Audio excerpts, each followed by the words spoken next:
Are we about to go to war? Here is an energy read straight out of the shower. Guides are like, drop in, get your camera, start telling the people. So I tuned in through Trump's tweet into Trump's energy. And I actually love tuning into Trump's energy because I get a lot of information. Elon, I get nothing. It's a video for another day. So I tuned in through Trump's energy. And some of you are not going to like this, but I invite you to open yourself to hear from an energetic perspective, the deeper layers. We're peeling back the curtain to see what's really going on here. Again, this is going to challenge some of you. Trump genuinely does want peace. I don't know. It's hard to hear. It's hard to take. It's like saying he just bombed. So that was my next question. It revealed that this was what they considered an isolation incident. If they could, this is literally what he has said, but energetically it was clear as day.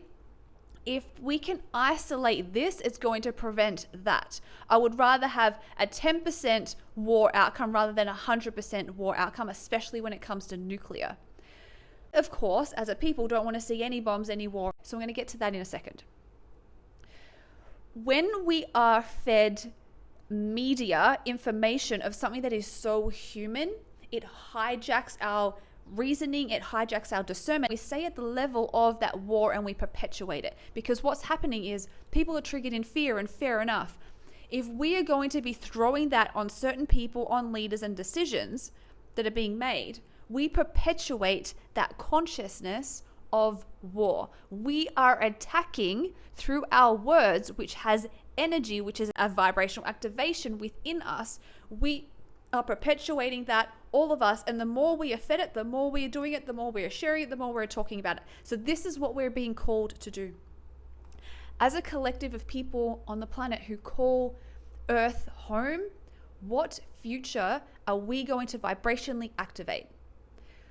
That is to say, are we going to choose a planet of peace through our energy, through our actions, through our words? Or are we going to say we want peace, but actually perpetuate attack?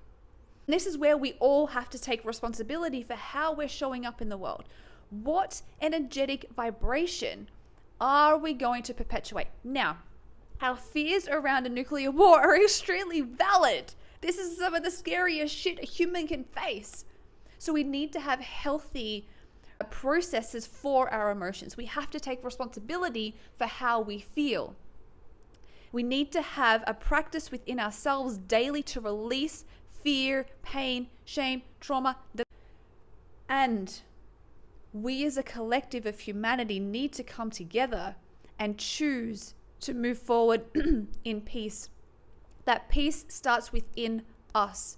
We have to be self-activated with that vibration of peace, through the actions of peace, through the words of peace, because that is the ripple effect that cannot sustain attack. It cannot sustain war. And again, we need to have a healthy outlet to process that. But unless we are intentionally putting the drama down, the news down, the tweets down, the sharing down, we perpetuate that reality. In the conversations, we're talking about how bad Trump is, how bad Bibi Netanyahu is, and fair and valid. You can have every opinion you want. I have very strong opinions of those people too. But if we stay at that level of attack, we perpetuate a consciousness and a reality of attack on the planet. It makes situations like this so much more effortless, easy to come into fruition and manifestation. So we have to take responsibility from our core within to choose to show up with peace and love and a collective. We are one human being race. We will not stand. We will not perpetuate a consciousness of attack and war.